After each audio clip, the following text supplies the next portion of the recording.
ఈ దిన వాక్య సందేశం వ్యాధిగ్రస్తులు మరియు శాపగ్రస్తులు అనండి. ప్రతి మాట కూడా ఈ పరిశుద్ధ గ్రంథం నుంచి మీకు తెలియజేయాలని నేను ఆశపడుతూ ఉన్నాను. వెళ్దాం. పరిశుద్ధ గ్రంథాలు తెరవండి. అందరూ కూడా మీ పరిశుద్ధ గ్రంథాలు తెరవండి. నిర్గమకాండం 15వ అధ్యాయం 26వ వచనం చదువుకుందాం. మీ దేవుడైన యెహోవా వాక్కును శ్రద్ధగా విని ఆయన దృష్టికి న్యాయమైనది చేసి ఆయన ఆజ్ఞలకు విధేయులై ఆయన కట్టడలన్నిటినీ అనుసరించి నడచిన ఎడల నేను ఐగుప్తీయులకు కలుగజేసిన రోగములలో ఏదియు మీకు రానియను, నిన్ను స్వస్థపరచు యెహోవాను నేనే అనేను. హల్లెలూయా. గట్టిగా చప్పట్లు కొట్టి దేవుని కనపరచుదామా? హల్లెలూయా. ప్రార్థించుకొని వాక్యములోనికి వెళ్దాం. పరిశుద్ధుడైన మా తండ్రి, ఆదియు అంతమును నేనే అని సెలవిచ్చిన తండ్రి, ఇశ్రాయేలును కాపాడువాడు కునుకడు నిద్రపడను నైనా నీ వాక్కు ద్వారా మాతో మాట్లాడమని ప్రార్థిస్తున్నాను ప్రభువు. నీకు స్తోత్రములు చెల్లిస్తున్నాను ప్రభా. అయా, మూయబడిన ప్రతి హృదయం ఈ సమయములో నజరేయుడైన యేసు నామములో తెరవబడునుగాక. ఆవరించిన ప్రతి దుష్ట దురాత్మ శక్తులను యేసు నామములో దాన్ని బంధిస్తున్నాను. యేసు నామములో అది నిర్మూలమైపోవునుగాక.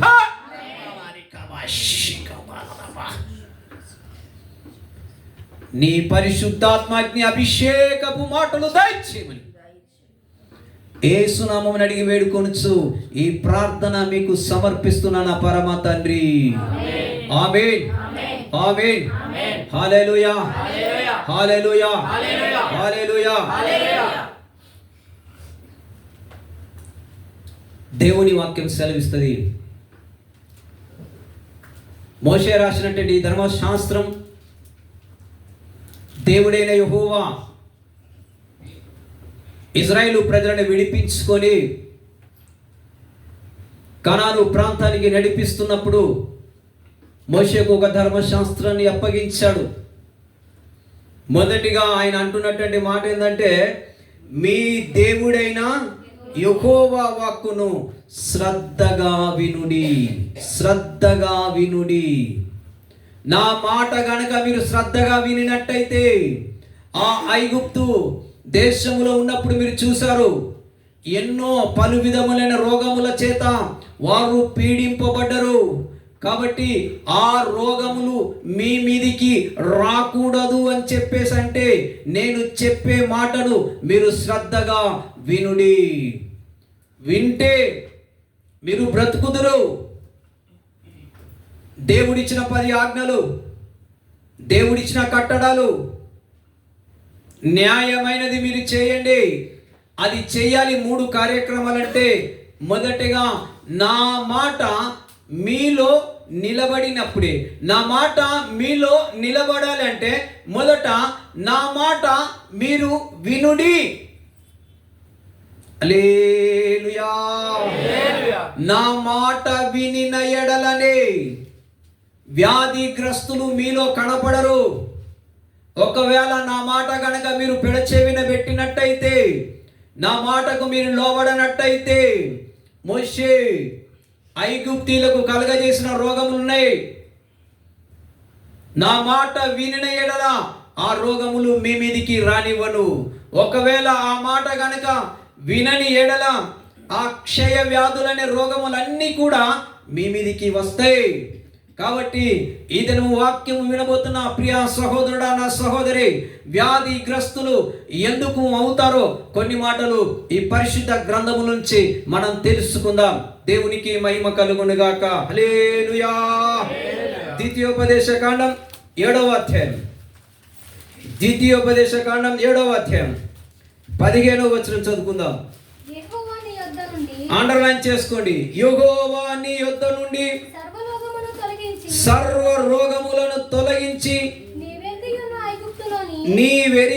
ఐగుప్తులోని కఠినమైన క్షయవాదులన్నిటినీ నీకు దూరపరిచితిని. హల్లెలూయా. ఐగుప్తు దేశంలో ఉన్నప్పుడు మోషే మీరు చూశారు, ఆ క్షయమైన వ్యాధులన్నీ కూడా మీరు చూశారు. ఆ క్షయమైన వ్యాధులు మీ మీదకి రాకూడదు అంటే నా మాట మీరు వినుడే. నా మాట వినకపోతే ఆ యొక్క వ్యాధులు మీ మీదకి వస్తాయి. అందులో నేను పెట్టుతున్న 10 ఆజ్ఞలు, నా కట్టడాలు అనుసరించి నడిచిన ఎడల ఆ వ్యాధులు మీ మీదికి రావు. ప్రియ దేవుని బిడ్డ, సృష్టిలో ఉన్నాం. 3 కాలాలు ఉంటున్నాయి. ఒకటి వర్షాకాలం, రెండవది శీతాకాలం, మూడవది ఎండాకాలం. ఈ కాలములను బట్టి మనకు కొన్ని రోగాలు వస్తాయి. అది జ్వరము కావచ్చు, అది రొంప కావచ్చు, ఇంకేదైనా కావచ్చు. అయితే వాటి కొన్నిసార్లు మనకు పడనప్పుడు ఆ చిన్న చిన్న రోగాలు వస్తాయి, పోతాయి. కానీ వాక్యం చెప్తుందంటే క్షయమైనటువంటి వ్యాధులు నీ మీదికి రాకూడదు అంటే నా మాట మీరు సరిగ్గా వినుడే. ఆయన మాట వినాలి అని చెప్పేసి అంటే ఇప్పుడు ఇదే పరిశుద్ధ గ్రంథముల నుంచి నేను కొన్ని మాటలు మీకు చూపిస్తా. రండి, నిర్గమాకాండం 20వ అధ్యాయం 9, 10వ వచనం చదువుకుందాం. నిర్గమాకాండం 20వ అధ్యాయం. 6 దినములు, చూడండి, అండర్లైన్ చేసుకోండి. 6 దినములు నీవు కష్టపడి నీ పని అంతయు చేయవలెను. 7వ దినము నీ దేవుడైన యెహోవాకు విశ్రాంతి దినం. దానిలో నీవైనను, నీ కుమారుడైనను, నీ కుమార్తె అయినను, నీ దాసుడైనను, నీ దాసి అయినను, నీ పశువైనను, నీ ఇండ్లలో ఉన్న పరదేశి అయినను ఏ పని చెయ్యకూడదు. హల్లెలూయా. 6 దినములు నువ్వు కష్టపడుతున్నావు బిడ్డ. 6 దినములు దేవుడు నీకు ఆరోగ్యం ఇస్తా ఉన్నాడు. 6 దినముల పనిని ఆశీర్వదిస్తా ఉన్నాడు. నేను ఇచ్చే ఆజ్ఞలను పాటించడని పరిశుద్ధ గ్రంథం తేట తెల్లగా సెలవిస్తున్నటువంటి మాట. 6 దినములు ఇజ్రాయెల్ను కాపాడువాడు కునుకడు, నిద్రపోడు. నువ్వు వెళుతున్నటువంటి ప్రయాణంలో, నువ్వు చేస్తున్నటువంటి ఉద్యోగంలో నీకు లేని ఉద్యోగాన్ని దేవుడు అనుగ్రహించి 6 దినములు నీ కష్టరీతమును ఆశీర్వదిస్తే 7వ దినం దేవుని సన్నిధికి తప్పించే వాళ్ళు ఉన్నారు ఇక్కడ. ఎందుకు వస్తుంది ఆ వ్యాధి? పరిశుద్ధ గ్రంథం ముందే చెప్పింది. 6 దినములు మీరు కష్టపడండి, 7వ దినము అది మీకు విశ్రాంతి దినము. ఆ విశ్రాంతి దినము నా సన్నిధిలోనికి రండి. ఆ దినము నీవైనను, నీ కుమారుడైనను, నీ కుమార్తె అయినను ఏ పని చెయ్యకూడదు అని పరిశుద్ధ గ్రంథము దేవుని వాక్యము సెలవిస్తుంది. మరి ఈ 7వ దినం కూడా పని చేస్తాం, మేము దేవుని సన్నిధికి రాము. మంచిది బిడ్డ, దేవునికి స్తోత్రం కలుగును గాక. రాని ఎడల జరగబోయే సంఘటన ఏందో ఈ పరిశుద్ధ గ్రంథంలో కొన్ని మాటలు మనం చూద్దాం. ఇదే అధ్యాయం, ద్వితీయోపదేశ కాండం 15వ అధ్యాయం 5వ వచనం చదువుకుందాం. 15వ అధ్యాయం 5వ వచనం. కావున నేడు ఈ ఆజ్ఞలన్నిటిని అనుసరించి నడుచుకొనుటకు నీ దేవుడైన యెహోవా జాగ్రత్తగా వినయడలా మీలో బీదలు ఉండెను ఉండరు. నీలో బీదలు ఉండనే ఉండరు. హల్లెలూయా. ఈ ఆజ్ఞలను పాటించి నడిచిన ఎడల మీలో బీదలు ఉండనే ఉండరు. 6 దినములు కష్టపడండి, అది మీకు ఆశీర్వాదం. 7వ దినము దేవుని సన్నిధికి రండి. 7వ దినమున నువ్వు దేవుని సన్నిధిలో కనపడకుండా పార్ట్ టైం అంటున్నవే, 7వ దినం ఓవర్ టైం అంటున్నవే. మీలో బీదలు ఎందుకు ఉండిపోతా ఉన్నారు? బీదరికం మీకు ఎందుకు వస్తా ఉన్నది? 10 సంవత్సరాలు, 5 సంవత్సరాలు, 7 సంవత్సరాలు, 20 సంవత్సరాలు దుబాయ్ దేశంలో ఉన్నవే, ఇంకా నీ అప్పులు ఎందుకు తీరట్లేదు? వాక్యం సెలవిస్తుంది, నా మాటలు అనుసరించి నడిచిన ఎడల మీలో బీదలుండరు. ఎందుకు బీదరికం కలుగుతా ఉంది? ఎందుకు అప్లబాధ ఇంకా మిమ్మల్ని పీడిస్తూ ఉన్నది? చేస్తున్నావు కదా ఓవర్ టైము, 7వ దినం వెళ్తున్నావు కదా, 7వ దినము ఓవర్ టైం పార్ట్ టైం అని చేస్తున్నావు కదా, ఆ ధనముతో నీ అప్పు ఎందుకు తీరట్లేదు?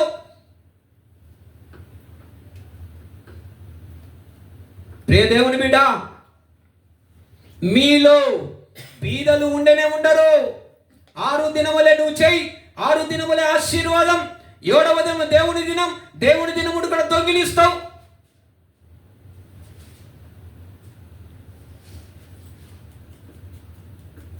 ఏడవ దినం నువ్వు కష్టపడే కష్టరీతంను ఎక్కడ పెడుతున్నావో తెలుసా? వ్యాధులు వస్తున్నాయి, క్షయమైనటువంటి వ్యాధులు వచ్చినట్టే వస్తూ ఉన్నాయి. 7వ దినం ఈరోజు కూర్చున్న మీరు మీ గుండెల మీద చేసుకొని చెప్పుర్రి, ఎందుకు 7వ దినం తప్పించి ఎన్నిసార్లు నువ్వు హాస్పిటల్పై వేలకు వేలు లక్షలకు లక్షలు పెట్టిన రోజులు లేవా? ఒక్కసారి మీరు నెమరు వేసుకోండి. అవును, ఈ నా జీవితంలో నా కుటుంబంలో ఎందుకు ఇంత ఖర్చు అవుతుంది? ఎందుకు హాస్పిటల్లో రోగులుగా వాడుతున్నారు? ఎందుకు రోగులుగా ఇన్ని పైసలు ఖర్చు అవుతున్నాయి? నువ్వు చేసిన కష్టాతీతం ఎందుకు ఆశీర్వాదంగా నా దేవుడు నిన్ను మార్చట్లేదు?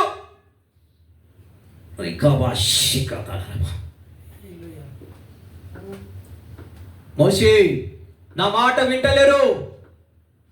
6 దినములే కష్టపడండి అయ్యా, 7వ దినము నా సన్నిధికి రావట్లేదు. అది విశ్రాంతి దినము, ప్రజల కొరకు నేను ఏర్పాటు చేస్తే ఆ 6 దినములు కనుక కష్టపడి 7వ దినం నా సన్నిధికి వస్తే మీలో ఒక్కరు కూడా బీదలు ఉన్నారని దేవుడు వాక్యం సెలవిచ్చింది.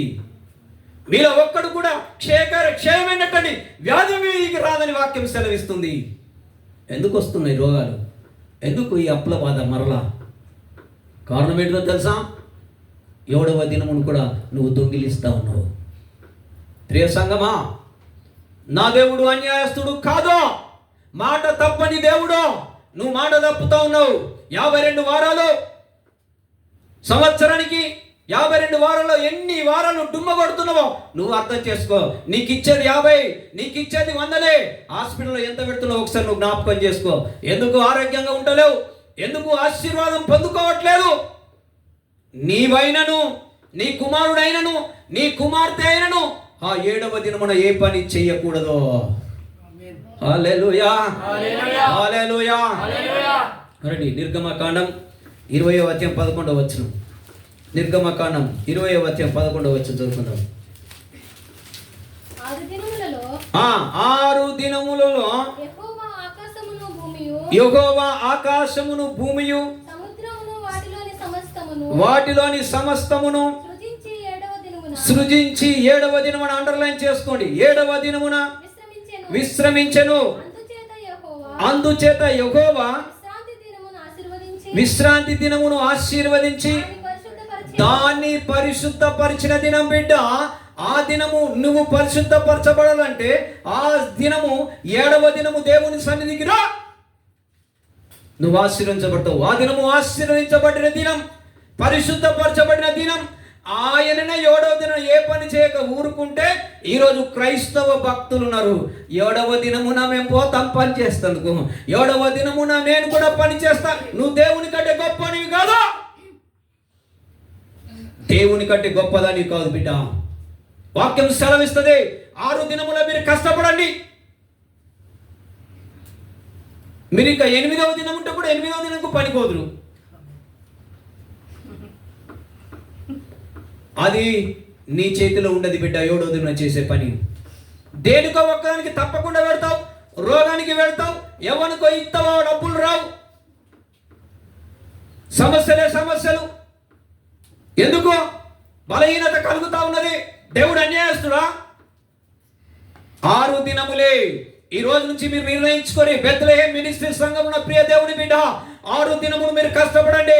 7వ దినం మేడం చెప్పిన పోవద్దు, మీ సార్లు చెప్పిన పోవద్దు. దేవుని వాక్యం సెలవిస్తుంది, నా దినమును మీరు దొంగిలించినట్టయితే క్షయకరమైన రోగములు నీ మీదికి వస్తాయి. మీలో పేదరికం ఉంటది, దానిని తప్పించిన రోజే దానిని గనుక అనుసరించి నడిచినట్టయితే మీలో ఒక్కడు కూడా బీదలు ఉండనే ఉండరు. హల్లెలూయా. ప్రియ దేవుని బిడ్డ, వాక్యం తేటతెల్లగా దేవుని వాక్యం సెలవిస్తుంది. ఈరోజు చాలామంది ఏడవ దినమును దొంగిలిస్తూ ఉన్నారు. బంధువులని, బంధుమిత్రులని. ఏమండి, నిన్ను ఈరోజు నా దేవుడు సజీవుడిగా ఉంచిండు అంటే కొంచెం కనికరం ఉన్నది దేవుని మీద. ఆ రోజే పని కట్టుకొని అక్క వచ్చింది, నా చెల్లి వచ్చింది, నా తమ్ముడు వచ్చిండు. రోగం వస్తే అయ్య కావాలా మళ్ళా ప్రార్థన చేయ. ఎటువైనా ఆదివారం తిరగటందుకు నెంబర్ 1. సినిమాలు తిరగటోళ్ళు కొంచెం మంది ఉంటారు, షికార్లు తిరగటోళ్ళు కొంచెం మంది ఉంటారు, లోకములో పడిపోయేందుకు కొంచెం మంది బతుకుతారు. ఛీ, బతుకులా ఎందుకు వస్తుంది ఈ బలహీనత, ఈ రోగం? వద్దు ప్రియ దేవుని బిడ్డ, 6 దినములే, 7వ దినమున దేవుని సంఘంలో కనపడాలి. 7వ దినము తినేందుకు పోతావు, బైబిల్ సెలవిస్తలేదు, ఈ పరిశుద్ధ గ్రంథం చదవట్లేదు. దేవుడు వాక్యమై ఉన్న దేవుడు నిన్ను స్వస్థపరిచి యెహోవాను నేనేనయ్యా మోషే. ఏం చేస్తున్నావు 7వ దినం దేవుని మందిరాన్ని తప్పించి? ఏం సంపాదిస్తున్నావు 7వ దినం మందిరాన్ని తప్పించి? ఎక్కడ పోతుంది నీ ఆశీర్వాదం? ఎక్కడా? అది పరిశుద్ధపరిచిన దినం. ఆ దినము దేవుని సన్నిలోనికి వస్తే, ప్రభా 6 దినములు కష్టపడొచ్చినయ్యా, 7వ దినము నీ సన్నిలో కనపడుతున్నాయా, నన్ను కడుగయ్యా, నన్ను పరిశుద్ధపరచయ్యా, నన్ను శుద్ధీకరించయ్యా, 6 దినములు చేసిన కష్టార్జితము ఆశీర్వదించయ్యా, ఏ రోగము నేను బారిన పడకూడదయ్యా. వచ్చి కృతజ్ఞత స్తుతులు చెల్లించావా? 100 సార్లు ఫోన్ చేసి మెసేజ్ పెడితే ఒక్కొక్కరు మోరు బాడినటువంటి హృదయాలు. జవాబు ఉండదే సేవకునికి. దేవుని బిడ్డ, 2 చేతులు జోడించి మీకు చెప్తా, 6 దినములే మీ కష్టార్జితం, అది ఆశీర్వదించబడతావు. 7వ దినం ప్రభు సన్నిధిలో తప్పకుండా కనపడాలి. హల్లెలూయా, హల్లెలూయా. ఇక మొదటిగా వ్యాధిగ్రస్తులు ఎందుకు అవుతున్నారో మనం తెలుసుకున్నాం. 2వది శాపగ్రస్తులు ఎందుకు అవుతారో చూద్దాం. ఇర్మియా గ్రంథం 11వ అధ్యాయం. ఇర్మియా గ్రంథం 11వ అధ్యాయం 3వ వచనం చదువుతున్నాం. అండర్లైన్ చేసుకోండి. ఇజ్రాయేలు దేవుడైన యెహోవా సెలవిచ్చినదేమనగా, ఈ నిబంధన వాక్యములను విననొల్లని వాడు. అబ్బా అబ్బా, ఈ గ్రంథములోని మాటలు విననొల్లని వాడు శాపగ్రస్తుడు అవుతాడని వాక్యం సెలవిచ్చింది. ఈ గ్రంథం ప్రభునందు ప్రియమైనటువంటి దేవుని బిడ్డలారా, పాత నిబంధన 2, కొత్త నిబంధన 2 కలిసి ఇమిడి ఉన్నాయని వాక్యము సెలవిస్తుంది. మీరు వాక్యమును కనుక గ్రంథమును తెరిచి చూసినట్టయితే ఇక్కడ ఉంటుంది పాత నిబంధన గ్రంథం, క్రొత్త నిబంధన గ్రంథం. ఇందులో ఉన్నది 2 కూడా ఇమిడి ఉన్నాయి. ఇమిడి ఉన్న ఈ వాక్యమును అనుసరించి నడిచిన ఎడల సరే, లేకపోతే మీరు శాపగ్రస్తులవుతారు అని దేవుని వాక్యము తెల్లగా సెలవిస్తున్నటువంటి మాట. హల్లెలూయా, హల్లెలూయా. రండి, మలాకీ గ్రంథం 3వ అధ్యాయం 7వ వచనం నుంచి కొన్ని మాటలు చదువుకుందాం. మలాకీ గ్రంథం. మీ పితరుల నాట నుండి మీరు నా కట్టడలను గైకొనక వాటిని త్రోసివేసితిరి. అయితే మీరు నా తట్టు తిరిగిన ఎడల మీ తట్టు తిరుగుదునని సైన్యములకు అధిపతియగు యెహోవా సెలవీయగా, మేము దేని విషయములో తిరుగుదుమని మీరు అందరూ చూడండి. పితరుల నాట నుంచే మీ పితరులు కూడా నా కట్టడలను అనుసరించి నడవలేకపోయారు. ఇదిగో ఇప్పుడు మీరైనా నా మాట విని నా తట్టు తిరిగిన ఎడల, ఇప్పుడు చదవమా.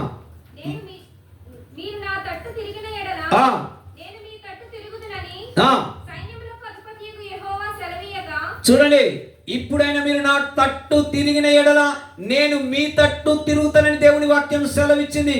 అనగా నువ్వు ఎందుకు శాపగ్రస్తురాలు అవుతున్నావు అంటే, ఎందుకు శాపగ్రస్తుడు అవుతున్నావు అంటే, ఈ మాట వినక ఆ మాటను అనుసరించి నడవక, ఇదిగో నాట నుంచి నేటి వరకు కూడా మీరు శాపగ్రస్తులు అయిపోతున్నారు. నన్ను అనుసరించి నడిచిన ఎడల నేను మీ తట్టు తిరుగుతానని దేవుని వాక్యం సెలవిస్తా ఉంది. ఇప్పుడు చదువు. మేము మానవుడు దేని విషయంలో తిరుగుదామని మీరందరూ, మానవుడు దేవుని యొద్ద దొంగిలునా? అయితే మీరు నా యొద్ద దొంగిలింతిరి. దేని విషయంలో? మేము నీ యొద్ద దొంగిలింతుమని మీరందరూ 10వ భాగమును ప్రతిష్టార్పణములను ఇయ్యక దొంగిలించితిరి. ఈ జనులందరూ నా యొద్ద దొంగిలించుతూనే ఉన్నారు. అబ్బా, ఈ జనులందరూ నా యొద్దను దొంగిలిస్తూ ఉన్నారు. మీరు శాపగ్రస్తులై ఉన్నారు. హల్లెలూయా, హల్లెలూయా. ఎందుకు శాపగ్రస్తురాలు అవుతున్నావు? ఎందుకు శాపగ్రస్తులు అవుతా ఉన్నావు? కారణం ఏమిటంటే 6 దినములు కష్టపడ్డప్పుడు కష్టార్జితమును దేవుడు ఆశీర్వదిస్తా ఉన్నాడు. 30 రోజులు నీ ఉద్యోగాన్ని ఆశీర్వదిస్తా ఉన్నాడు. 100 రూపాయలు 100 రూపాయలు సంపాదిస్తే అందులో 90 రూపాయలు నీయే, 10 రూపాయలు దేవునే బిడ్డ. ఆ 10వ వంతు కూడా దొంగిలించి మీరు శాపగ్రస్తులు అవుతున్నారని దేవుని వాక్యం సెలవిచ్చింది. ఎక్కడ పెడుతున్నావు ఈ 10 రూపాయలు తీసుకొని పోయి? దేవుని సొమ్ము దొంగిలించినవాడు ఆకాను దొంగిలించాడు. ఆకాను కుటుంబం సర్వనాశనం దేవుడు చేశాడు. యెహోషువ గ్రంథం 6-7 అధ్యాయం 2 గ్రంథాలు మీరు చదివినట్టుంటే అర్థమవుతుంది. ప్రియ దేవుని బిడ్డ, దేవుని సొమ్మును దొంగిలించుట అన్యాయమని వాక్యం సెలవిచ్చింది. ప్రార్థన చేసుకొని పోతున్నావు, ప్రభువా ఈ ఉద్యోగం నన్ను ఆశీర్వదించు, ఈ కుటుంబాన్ని ఆశీర్వదించు, నేను పోషించబడాలి, నీ కృప నాకు తోడుగా ఉంచు అన్ని ఇచ్చి ఆశీర్వదించి ఉద్యోగం నిలబెట్టితే ఈ 10వ వంతు ఏం చేస్తున్నావు? ఆయన సొమ్మును కూడా దొంగిలిస్తా ఉన్నారు. అన్యాయం కాదు? కూర్చున్న మీరు ఎవరైనా ఈరోజు నేను పరిపూర్ణంగా 10వ వంతు దశమ భాగం ఇచ్చిన ఒకరు గుండెల మీద చేసుకొని చెప్పుంటే, అంటే మీరు మీ సొమ్ము కాకుండా దేవుని సొమ్ము కూడా దొంగిలిస్తా ఉన్నారు. శాపగ్రస్తులు అంటే ఏంటో తెలుసా? శాపగ్రస్తులు ఎందుకు అవుతారని చెప్పేసి అంటే, దేవుని సొమ్మును దొంగిలించినప్పుడు ఆ శాపము నీ మీద, నీ కుటుంబం మీద, నీ ఇంటి మీద శాపం ఉంటుంది బిడ్డ. ఈ శాపము కొట్టివేయబడాలి అంటే నువ్వు 10వ వంతు తప్పకుండా దేవుని సన్నిధికి తెచ్చి నువ్వు ఇవ్వవలసిందే. ఎన్ని రోజులు దొంగిలిస్తావు? ఇట్టనే నువ్వు ఎక్కడెక్కడ పెడుతున్నావు నీకు తెలియదా? దొంగిలించిన సొమ్మంతా దేవుడు తీసేస్తా ఉన్నాడో, రోగం పెట్టి తీసేస్తాడో, సమస్య పెట్టి తీసేస్తాడో, ఎక్కడో వానికి అప్పిస్తావు, సంత తమ్ముడు, సంత చెల్లె, సంత అక్క అని అవి తిరిగి రావు బిడ్డ. ఎందుకు? శాపగ్రస్తురాలుగా మీరు ఉండిపోయారు. హల్లెలూయా, హల్లెలూయా. నా మాట వినని ఎడల బైబిల్ సెలవిస్తుంది వారు శాపగ్రస్తులు అని వాక్యం సెలవిచ్చింది. ప్రియ దేవుని బిడ్డ, యెహోషువ గ్రంథంలో 6వ అధ్యాయంలో యెరికో పట్టణాన్ని యెహోషువతో చెప్తాడు, అయ్యా నేను యెరికో పట్టణాన్ని మీ చేతికి నేను అప్పగిస్తాను, కానీ మీకు నాకు ఒక అగ్రిమెంటు, నేను ఈ పట్టణాన్ని మీకు అప్పగించినప్పుడు ఆ యెరికోలో ఉన్నటువంటి ప్రతి ఆస్తి అంతా కూడా తీసుకొని వచ్చి నా మందిరములో పెట్టండి. ఒకవేళ నా మందిరములో పెట్టకుండా ఎవడైనా దానిని దొంగిలిస్తే వాడు శాపగ్రస్తుడు అవుతాడని దేవుని వాక్యం తేట తెల్లగా సెలవిస్తుంది. అలాంటి స్థితిలో ఆకాను అనే ఒక వ్యక్తి బంగారు కమ్మిని వస్త్రములను చూచి ఆయన దొంగిలించెను అని వాక్యం సెలవిస్తుంది. ఎప్పుడైతే ఆకాను దొంగిలించాడో దేవుని కార్యం ముందట జరుగుతలేవు. యెహోషువ ప్రార్థన చేస్తున్నాడు, అయ్యా మా పక్షమున యుద్ధములు చేసిన దేవుడవు కదా అయ్యా, ఇక్కడ మేము ఓడిపోతున్నామయ్యా, మా పరిస్థితి ఏమిటి అని యెహోషువ ప్రార్థించినప్పుడు దేవుడు యెహోషువతో ఏమంటాడో తెలుసా? మీలో ఒకడు దొంగ, వాడు శపించబడ్డాడు కాబట్టి మీ ద్వారా యుద్ధములలో నేను విజయం ఇవ్వలేకపోతున్నాను. అయ్యా వారు ఎవరో తెలియజేయంటే నువ్వు చీటీలు వేయి, చీటీలు వేస్తే ఆ మనిషి మీదకి వస్తుంది. అలాగూ చీటీలు వేసినప్పుడు ఆకాను మీదకి వచ్చినప్పుడు ఆకానుని పిలిచి యెహోషువ అడుగుతున్నాడు, అయ్యా ఎందుకయ్యా? అయ్యా నేను దానిని ఆశించి దానిని దొంగిలించి తినయ్యా, అయ్యా నా కుటుంబం ఇప్పుడు శాపగ్రస్తులుగా మారారు. ఇదిగో యెహోషువ అంటున్నాడు, ఆకాను నువ్వు చేసిన పనిని బట్టి ఈ రోజు ఇశ్రాయేలు ప్రజలు ఓడిపోతున్నారయ్యా యుద్ధంలో, ఎందుకయ్యా నువ్వు ఈ పని చేసివని ఆయనను తన ఇంటిని ఎక్కడైతే దాచిపెట్టినవో దేవుని సొమ్ము తీ, అయ్యా ఆ డేరాలో ఉన్నదయ్యా భూమిలో దాచిపెట్టానయ్యా, అది దోపుడు సొమ్మయ్యా, అది దేవుని సొమ్మయ్యా, ఎందుకయ్యా ఆకాను నువ్వు దొంగిలిస్తేవయ్యా, ముందే తెలియజేస్తుంది కదయ్యా, నువ్వు శపించబడితివయ్యా అని ఆ యొక్క బంగారం తీసుకొని ఆ మనుషులందరినీ తీసుకొని పోయి ఆకోరు లోయలో తన కుటుంబాన్ని అంతా కూడా దేవుడు కాల్చిపడేశాడు. ఏం తీసుకుపోయాడు ఆకాను? దేవుని సొమ్ము దొంగిలించి తీసుకుపోయాడు. కూర్చున్న మీ అందరికి నేను చెప్తున్నా బిడ్డ, పదే పదే చాలాసార్లు చెప్పాను, దేవుని సొమ్మును దొంగిలించి ఎవరైనా పరలోక రాజ్యం తీసుకుపోతారా? కానీ శపితమైంది మీరు ముట్టకూడదు. బైబిల్ చెప్తుంది, నాట నుండి నేటి వరకు నా ఆజ్ఞలను మీరు పాటించట్లేదు, మీరు శాపగ్రస్తులుగా మారుతా ఉన్నారు, శాపగ్రస్తులుగా మారుతా ఉన్నారు. ప్రేమైనటువంటి దేవుని బిడ్డ, ఈ నువ్విచ్చే దశమ భాగం ఆయన వచ్చి తీసుకొని పోడు. ఇప్పుడు నీ గుండెలో ఒక ప్రశ్న మిగిలిపోయింది, సరే ఈ 10వ వంతు మనం దశమ భాగం ఇస్తే పాస్టర్ గారు ఎక్కడ బతికిపోతాడో, మరి దేవుడు వచ్చి తీసుకొని పోతాడా ఈ సొమ్ము అని నీ హృదయంలో ఉన్నది. తప్పకుండా ఇప్పుడు దాన్ని నేను పేల్చి పడేస్తాను. దేవునికి స్తోత్రం కలుగును గాక. హల్లెలూయా. యెహోషువ గ్రంథం 13వ అధ్యాయంలోనికి రండి. యెహోషువ గ్రంథం 13వ అధ్యాయం. యెహోషువ గ్రంథం 13వ అధ్యాయం రండి. 13వ అధ్యాయంలో దేవుని వాక్యం ఏమని సెలవిస్తుందో ఒకసారి చదువుకుందాం. 33వ వచనం చదవండి. లేవి గోత్రమునకు మోషే స్వాస్థ్యము పంచి పెట్టలేదు, ఏలయనగా ఇశ్రాయేలు దేవుడైన యెహోవా వారితో సెలవిచ్చినట్లు ఆయనే వారికి స్వాస్థ్యం. దేవుని సొమ్ము దేవుని సేవకుడు తింటాడు బిడ్డ, ఆయన ఏర్పరచుకున్న సేవకునికే. ఇదే అధ్యాయంలోనికి మళ్ళీ రండి. ఇదే అధ్యాయం 14వ వచనం కూడా చదువుకుందాం. లేవి గోత్రమునకే అతడు స్వాస్థ్యము ఇయ్యలేదు, ఇశ్రాయేలు దేవుడైన యెహోవా వారితో సెలవిచ్చినట్లు ఆయనకు అర్పింపబడు హోమములే వారికి స్వాస్థ్యం. హల్లెలూయా. ఇది ఎవరికి చెందుతుందంటే దేవుని సేవకునికి చెందుతుంది. దాని గురించి మీరు చింతించకూడదు. 10వ వంతు తీసుకొచ్చి ప్రార్థన చేయించుకొని మీ మీద శాపం ఉన్నది కొట్టివేయబడాలంటే సేవకుడు ప్రార్థన చేయాలి. ఈ కానుకల సంచిల కాదు నువ్వు వేసే దశమ భాగం. రా ముందుకు రా. ఎందుకు నీ కుటుంబం మీద ఇంకా శాపం మిగిలి ఉంది? నీ బిడ్డల మీద ఎందుకు శాపం మిగిలి ఉంది? నీ ముందట ఒక సేవకుడు ఏడుస్తూ ఉంటే సేవని కుటుంబం నడుస్తలేదే, సేవకుని దేవుడు పిలుచుకొని నిలబెడితే సేవకుని గురించి ఏ రోజు ఆలోచించావు? ఇస్తే తింటారా? ఇంకా ఇవ్వరా? 10వ వంతు ఇవ్వరా? ఒప్పుకున్నలు చాలా మంది ఉన్నారు ఇక్కడ.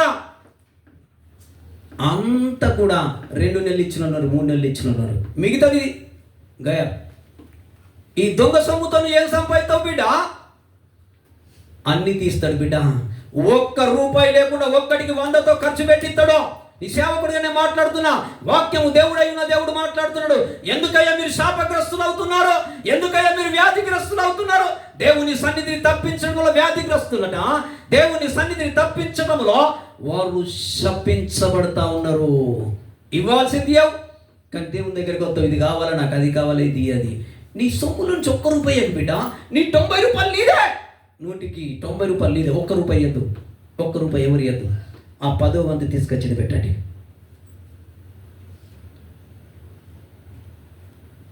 ప్రియదేవుని బిడ్డ, మనం శాపగ్రస్తులుగా కాకూడదు. దేవుని సన్నిధి తప్పించి వ్యాధిగ్రస్తులుగా మనం మార్చబడకూడదు. కీర్తనల గ్రంథం 119వ కీర్తన 119వ కీర్తన 21వ వచనం చదువుకుందాం. 119వ కీర్తన 21వ వచనం. గర్విష్ఠులను నీవు గద్దించుచున్నావు. 119:21 చదవమా. గర్విష్ఠులను నీవు గద్దించుచున్నావు. గర్విష్ఠులను నీవు గద్దించుచున్నావు. నీ ఆజ్ఞలను విడిచి తిరుగువారు శాపగ్రస్తులు. అబ్బా, నీ ఆజ్ఞలను విడిచి తిరుగువారు తిరుగువారు శాపగ్రస్తులు. శాపగ్రస్తులు. చూసారా, ఈ ఆజ్ఞలను విడిచి నడిచిపెట్టువాడు. బైబిల్ సెలవిస్తుంది, నా ఆజ్ఞలను నా కట్టడాలను అనుసరించి నడవండి. ఒకవేళ నా కట్టడాలు కానీ నా ఆజ్ఞలు కనుక అనుసరించి నడవని వాడు ఎవరైనా సరే వాడు శాపగ్రస్తుడు. బైబిల్ తేట తెల్లగా సెలవిస్తుంది. ప్రియ దేవుని బిడ్డ, వాక్యమునకు లోబడి ఉండండి. నీ వాక్యము నన్ను బ్రతికించేది, నీ వాక్యము నా బాధలను నెమ్మదినిచ్చేది. వాక్యమైన దేవునికి మీరు మోసం చేయకండి. లోకంలో మోసమే, దేవుని దగ్గరికి వస్తే మోసమే. మరి ఎక్కడ కట్టబడ్డావు? ఆయన కట్టడాలు ఎక్కడ అనుసరించి నడుస్తున్నావు? 6 దినముల తర్వాత 7వ దినం అతడు విశ్రాంతి తీసుకొని దాన్ని ఆశ్రయిస్తే ఆ దినమును కూడా నువ్వు దొంగిలిస్తా ఉన్నావు. ఆయన కష్టార్జితమును ఆశ్రయిస్తే 10వ వంతు సొమ్మును కూడా దొంగిలిస్తా ఉన్నావు. అది నీది కాదు బిడ్డ, దేవుని సన్నిధిలో పెట్టు. నీ ఆజ్ఞలను విడిచి నడుచువాడు ఎవడైనా సరే వాడు శాపగ్రస్తుడని దేవుని వాక్యం సెలవిచ్చింది. మనం శాపగ్రస్తులు ఉండకూడదు బిడ్డ, శపింపబడినని ముట్టకూడదు బిడ్డ. వాక్యం సెలవిస్తుంది, నా కష్టజితం నన్ను ఆశీర్వదించు ప్రభువా. 6 దినములు కష్టపడండి, 7వ దినము దేవుని సన్నిధి తప్పించకు బిడ్డ. ఒకనొక దినములో ఒక సంఘములో నేను సేవ చేస్తున్నప్పుడు నా ఎడమ చెయ్యి విరిగింది. దేవుని సేవకుడు నాకు అప్పగించి సంఘాన్ని ఇంటికి వెళ్ళాడు. ఇదే పట్టి కట్టించి ఒకే ఒక్క చేతితో నేను డ్రైవింగ్ చేసి ఎప్పుడు కూడా దేవుని సన్నిధి తప్పించకుండా ఆ ఇరిగిన చేతితోని సేవ చేసి వచ్చినానండి. ఒక్కటే చేతితోని కార్ డ్రైవింగ్ చేసుకుంటూ పోయేవాడిని. ఈరోజు కొంచెం జలుబు వస్తే చాలు డుమా, అక్క వచ్చింది డుమా, చెల్లొచ్చింది డుమా. ఎందుకండి? ప్రియదేవుని బిడ్డ, దేవుడు నిన్ను పోషించే దేవుడు. ఆయనకు మీరు దూరంగా ఉండి మీరు ఏది చేయలేరు. దేవునికి స్తోత్రం కలుగును గాక. హల్లెలూయా. మత్తయి సువార్త 5వ అధ్యాయం, మత్తయి సువార్త 5వ అధ్యాయం 17-18 వచనం చదువుకుందాం. మత్తయి సువార్త చదవడం 5వ అధ్యాయం. ధర్మశాస్త్రమునైనను ప్రవక్తల వచనములనైనను కొట్టివేయ వచ్చితనని తలంచవద్దు. నెరవేర్చుటకే గాని కొట్టివేయుటకు నేను రాలేదు. ఆకాశమును భూమియు గతించిపోయిన గాని ధర్మశాస్త్రం అంతయు నెరవేరు వరకు దాని నుండి ఒక పొల్లైనను ఒక సున్నైనను తప్పిపోదని నిశ్చయముగా మీతో చెప్పుచున్నాను. హల్లెలూయా. ప్రియ దేవుని బిడ్డ, ధర్మశాస్త్రము గురించి బైబిల్ చెప్తా ఉంది. ఆది కాండము నుంచి మలాకీ గ్రంథం వరకు ధర్మశాస్త్రమే. ధర్మశాస్త్రమును నెరవేర్చేందుకే వచ్చి తిని భూమి మీద. దానిని నేను కొట్టివేసేందుకు రాలేదు. మీకు చెప్పేవాళ్ళు ఉంటారు, అపోస్తుల బోధ లేకుండా చెప్పేవాళ్ళు చాలా మంది ఉంటారు. దశమభాగము దేవుని సేవకునికి ఎందుకు? క్రొత్త నిబంధనలు వస్తే అపోస్తుల కార్యములు అంటాడు. వారు ఆస్తులన్నీ అమ్మి అపోస్తుల కార్యం. క్రొత్త నిబంధనలో అపోస్తుల పాదముల యొద్ద పెట్టిరని వాక్యం సెలవిస్తుంది. హల్లెలూయా. కాబట్టి ప్రియ దేవుని బిడ్డ, నేను ఈ ధర్మశాస్త్రమును కానీ దేనిని నేను కొట్టివేసేందుకు రాలేదు. అందులో ఉన్న ప్రతి వాక్యము నెరవేర్చేందుకే నేను వచ్చి తిని. రండి, ఇదే అధ్యాయంలో ఇప్పుడు చదివిన దాని కింద ఇంకొక మాట కింద చదువుతాలి. 19వ వచనం. కాబట్టి ఈ ఆజ్ఞలలో అండర్లైన్ చేసుకోండి. ఈ ఆజ్ఞలలో, ఇది యేసయ్య చెప్తున్నటువంటి మాట, ఈ ఆజ్ఞలలో మిగుల అల్పమైన ఒకదానినైనను మీరి మనుష్యులకు మనుష్యులకు అలాగున చేయి బోధించువాడు ఎవడో వాడు పరలోక రాజ్యములో మిగుల అల్పుడనబడును. అయితే వాటిని గైకొని బోధించువాడెవడు? వాడు పరలోక రాజ్యములో. హల్లెలూయా! గట్టిగా చప్పట్టు కొట్టి దేవుని గణపరచండి. హల్లెలూయా!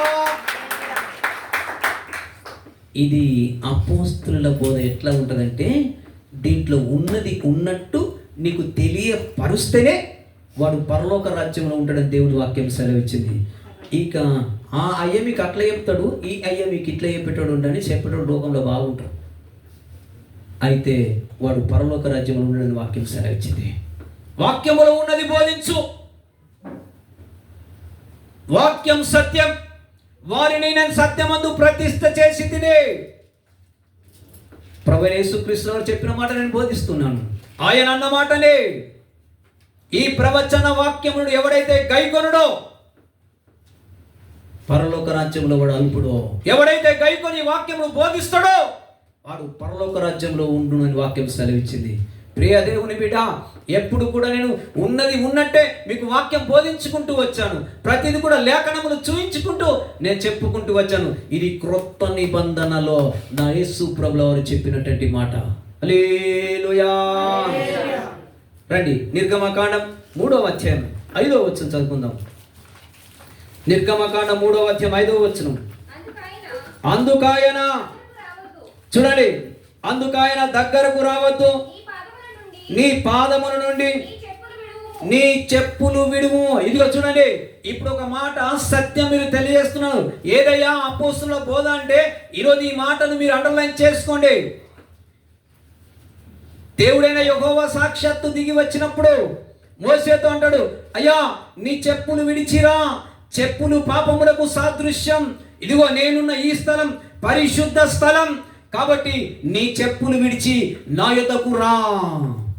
ఇప్పుడు బోధించే బోధకుల గురించి మీకు సత్యం తెలియజేయాలని ఆశపడుతూ ఈ మాట చూపిస్తున్నాను. ఎందుకు? యేసయ్య అన్నాడు కదా, నేను ధర్మశాస్త్రము నెరవేర్చేందుకే వచ్చి తిని దానిని నేను కొట్టివేసేందుకు రాలేదు అని చెప్పేస్తాను. అంటే ధర్మశాస్త్రంలో ఏమన్నాడు? నీ చెప్పులు విడువుము అన్నాడు. ఇప్పుడు క్రొత్త నిబంధనలోకి వద్దాం. క్రొత్త నిబంధనలో ఏ మాట ఉందో రాడి. కొరింథీయులకు రాసినట్టు మొదటి పత్రిక, కొరింథీయులకు రాసిన మొదటి పత్రిక 6వ అధ్యాయం. రండి, 6వ అధ్యాయం 18వ వచనం చదువుకుందాం.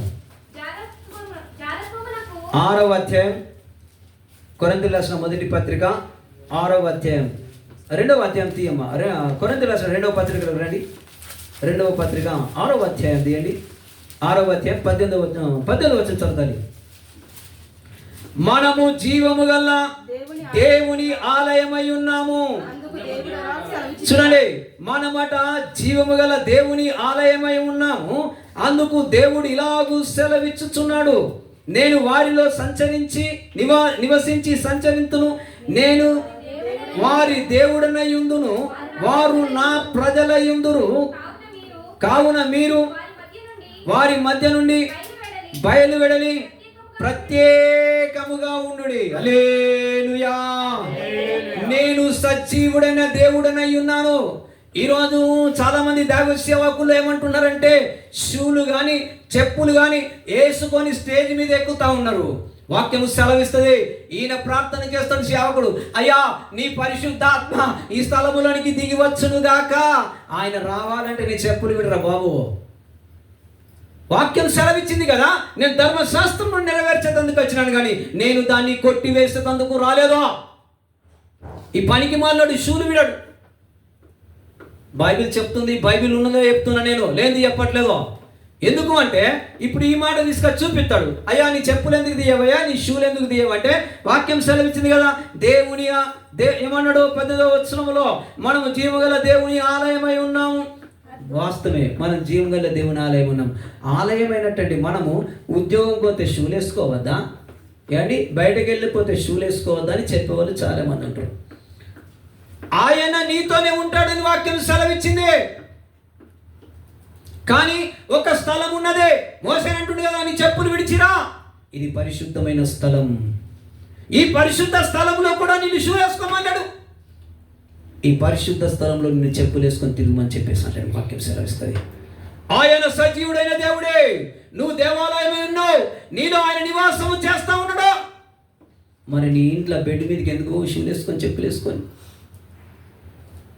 సరే, ఇక్కడ నువ్వు చెప్పులు వేసుకుంటున్నావు, ఆయన దేవుడే ఉన్నాడు, నిత్యము మన హృదయంలో ఉంటుండు. ఒక ఆయన చెప్తాడు సేవకుడు. అందుకు నేను చెప్తున్నా ఈరోజు మీకు తెలుసుకోవాలి సత్యం. ఇది అపోస్తలుల బోధ అంటే ఎట్లుంటుందో మీకు తెలియజేస్తున్నాను. ఆయన అంటాడు షూలు వేసుకొని పోవచ్చు, వాక్యం చెప్పవచ్చు. దేవుడు సజీవుడైన దేవుడు మన హృదయంలో ఉంటాడని చెప్పేసి అన్నాడు కదా. మరి ఉన్నప్పుడు నువ్వు చెప్పులు వేసుకోక షూలు వేసుకోక తిరుగుతున్నావా? చెప్పులు వేసుకొని షూలు వేసుకొని తిరిగిన దేవుడు ఉంటాడు. కానీ ఒక మాట గుర్తుపెట్టుకో, ఈ స్థలమును గురించి మోషేతో అంటాడు, అయ్యా ఇది పరిశుద్ధమైనటువంటి స్థలం. హల్లెలూయా, హల్లెలూయా. పరిశుద్ధ స్థలములకు పరిశుద్ధంగా రావాలి. దేవునికి ఇవ్వాల్సిన విలువ దేవునికి ఇవ్వాలి. ఆయన పరిశుద్ధుడు. దేవునికి మహిమ కలుగును గాక. హల్లెలూయా, హల్లెలూయా. ఇదే అధ్యాయం 7వ అధ్యాయం 1వ వచనం చదువుకుందాం. ప్రియులారా, మనకు ఈ వాగ్దానములు, చూడండి, ఈ వాగ్దానములు పాత నిబంధన వాగ్దానం కావచ్చు, కొత్త నిబంధన వాగ్దానం కావచ్చు.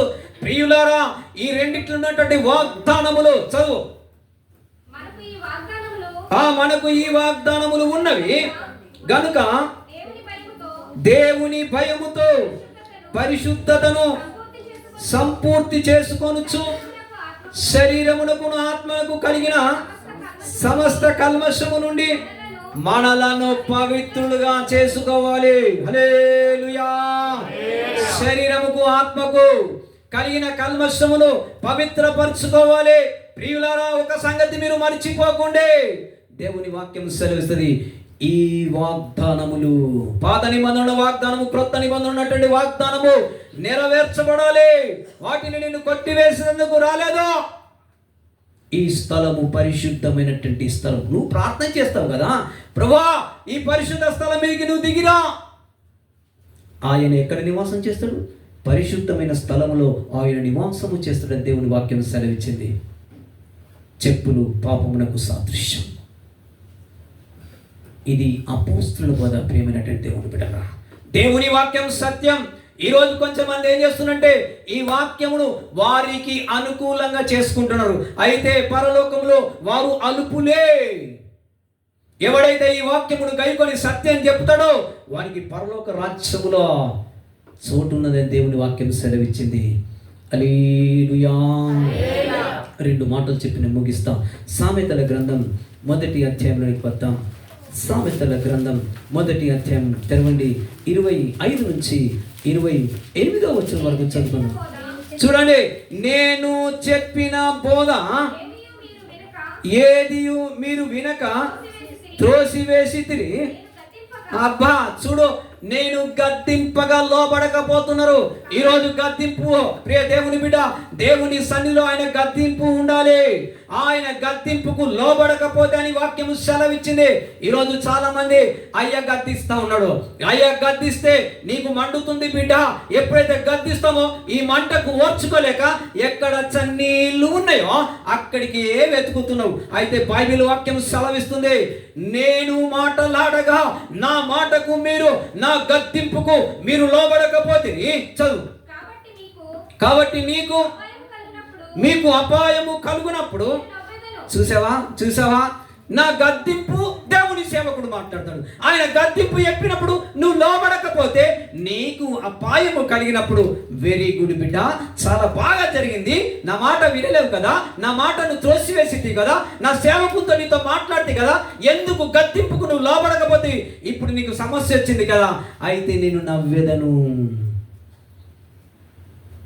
దేవుడు అన్యాయస్తుడు కాదు. ఆ దినము నిన్ను నవ్వుతాడని వాక్యం సెలవించింది. నువ్వు వాక్యమునకు లోబడు, గద్దింపుకు లోబడు.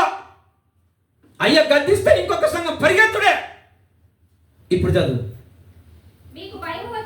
మీకు భయము వచ్చినప్పుడు చూసారా, నేను అపహాస్యము చేసేదను. భయము మీ మీదికి తుఫాను వలె వచ్చినప్పుడు, సుడిగాలి వచ్చినట్లు మీకు అపాయము కలుగునప్పుడు, మీ కష్టమును దుఃఖమును ప్రాప్తించున్నప్పుడు, అబ్బా రెండిటినట, నీ కష్టమును నీ దుఃఖమును నీకు ప్రాప్తించినప్పుడు నేను అపహాస్యము చేసేది. ఎందుకు? వాక్యమునకు నువ్వు లోబడలే, వాక్యమును వినలే. ఇప్పుడు నీకు దుఃఖము కలిగింది, కష్టము కలిగింది, నష్టపోతా ఉన్నావు, డబ్బులు లేవు. ఇప్పుడు ప్రార్థన చేస్తానంటున్నావు, అప్పుడు నేను నిన్ను అపహాస్యం చేస్తా. కనపడతలేదు ఈ వాక్యం? వాక్యమునకు లోబడం, గద్దింపుకు లోబడం. దేవా నీ వైపు నేను తిరుగుతానయ్యా. ఇదిగో మోషే నా మాట వినని ఎడలా, ఇర్మియా నా మాట వినని ఎడలా వారు శాపగ్రస్తులు. మోషే నా మాట విననప్పుడు వారు వ్యాధిగ్రస్తులు. ఇప్పుడు చదవమ్మా కింది మాట. అప్పుడు వారు నన్ను గూర్చి మొర్రపెట్టుదురు గాని నేను ప్రత్యుత్తరం ఇయ్యకుందును, నన్ను శ్రద్ధగా వెదుకుదురు గాని వారికి నేను కనబడకుండా ముఖము చాటు వేసుకుంటా. అప్పుడు వెతుకుతావు, అయ్యా అయ్యా ప్రమాదం జరిగిందయ్యా, సమస్య జరిగిందయ్యా. ఆయన అంటాడు, ఆయన ముఖము చాటు చేసుకుంటాడ. ఆయన నవ్వుతాడు, ఆయన అపహాస్యం చేస్తాడు. మంచిగా అయింది బిడ్డ, నీకు కావాల్సిందే. ఎందుకో నా మాటకు లోబడలే, ఎందుకో నా గద్దింపుకు లోబడలే. ఇప్పుడు నన్ను వెతుకుతున్నావు కదా, నేను మీకు దొరకను అని వాక్యం సెలవిచ్చింది. ఆ దుర్దినములు రాక మునిపి వాక్యమునకు లోబడు. 6 దినములు కష్టపడు, 7వ దినం దేవుని సన్నిధికి రా, ఏ రోగముని మీదికి రానివ్వడు. నువ్వు శాపగ్రస్తులుగా మారకూడదు. దేవుని సొమ్ము దేవుని సన్నిధికి తెచ్చిపెట్టావు. హల్లెలూయా. చివరి మాట 1 సమూయేలు గ్రంథం 15వ అధ్యాయం 22వ వచనం చదువుకొని ముగించుకుందాం. 1 సమూయేలు గ్రంథం 15వ అధ్యాయం 22వ వచనం. 1 సమూయేలు గ్రంథం. అందుకు సమూయేలు తాను సెలవిచ్చిన ఆజ్ఞను ఒకడు గైకొనుట వలన యెహోవా సంతోషించున, ఒకడు దహన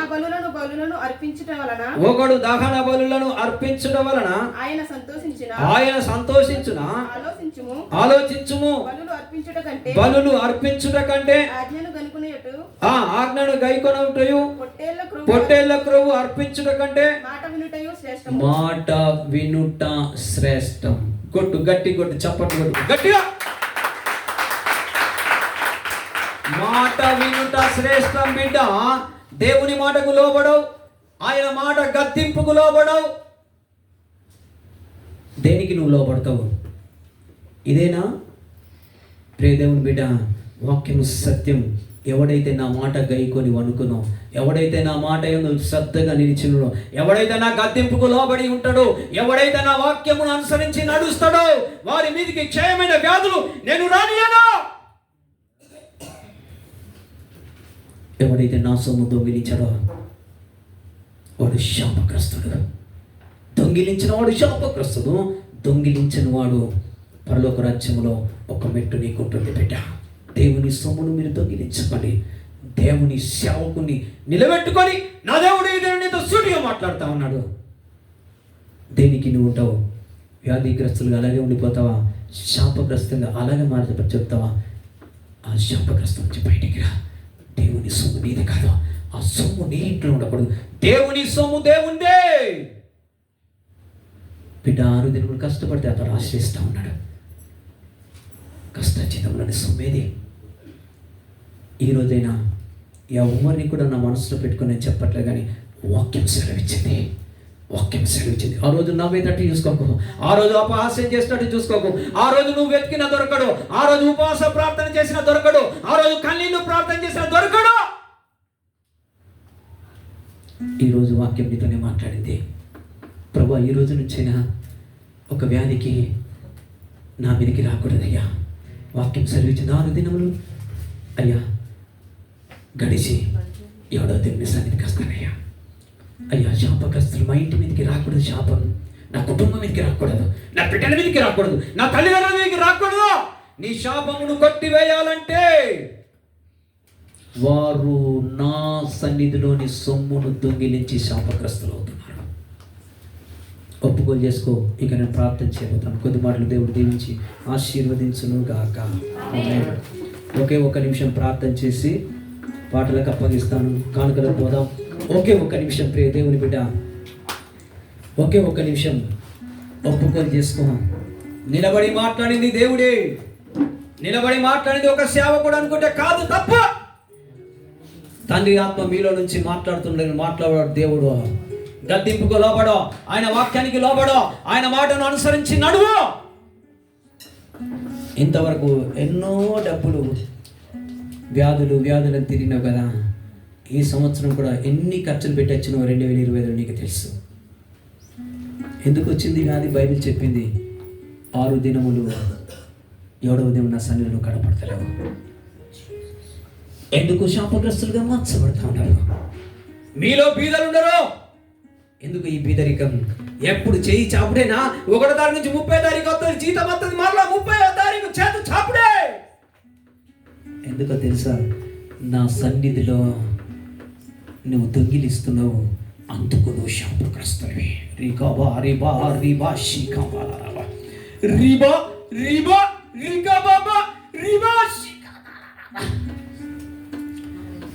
ప్రియ సహోదరి సహోదరుడా, నా వాక్యము కైకొని నీకు శ్రమ కలిగినప్పుడు ఇదిగో నన్ను వెతికితే నీకు దొరకనన్నాడు.